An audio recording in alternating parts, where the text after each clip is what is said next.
આજથી લગભગ 20 દિવસ પહેલા પ્રાંતિજ પોલીસ સ્ટેશનની હદમાં સત્યા ડેરી પ્રોડક્ટ્સ કરીને એક ડેરી પ્રોડક્ટ બનાવતી એક ડેરી કાર્યરત હતી.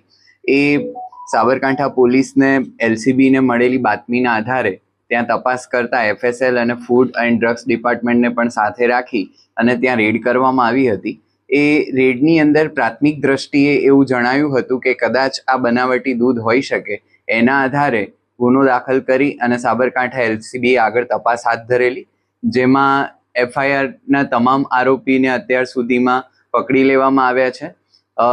મુખ્ય આરોપીની ધરપકડ 2 દિવસ પહેલા થયેલી અને તેમને નામદાર કોર્ટ સમક્ષ રજૂ કરતા નામદાર કોર્ટે 2 દિવસના રિમાન્ડ મંજૂર કરેલા.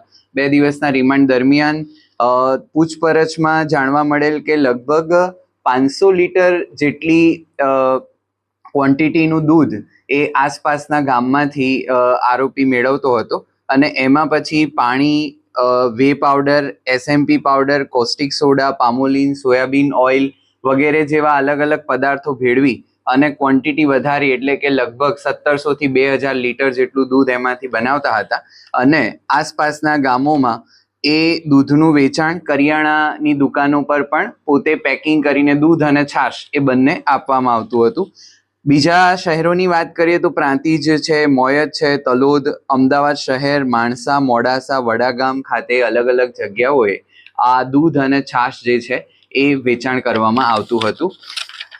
પોલીસને અત્યાર સુધીની તપાસમાં ત્યાંથી કેટલાક દસ્તાવેજો, એની ઝેરોક્સ, વાહનોની RC બુક, 2 વ્હીલર વાહનો કે જે વપરાતા હોય, 4 વ્હીલર વાહનો, ટ્રેક્ટર ટ્રોલી સાથે થઈને લગભગ 12,95,000 જેટલી મત્તાનો મુદ્દામાલ અત્યાર સુધીમાં મળેલ છે.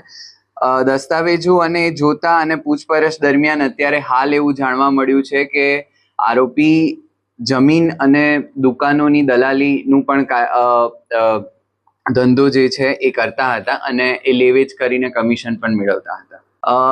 એના માટેના સેમ્પલ્સ જે છે એ મોકલી આપવામાં આવેલા છે અને એ રિપોર્ટ હજી આવવા પર બાકી છે. રિપોર્ટ આવેથી આગળની કાર્યવાહી હાથ ધરવામાં આવશે.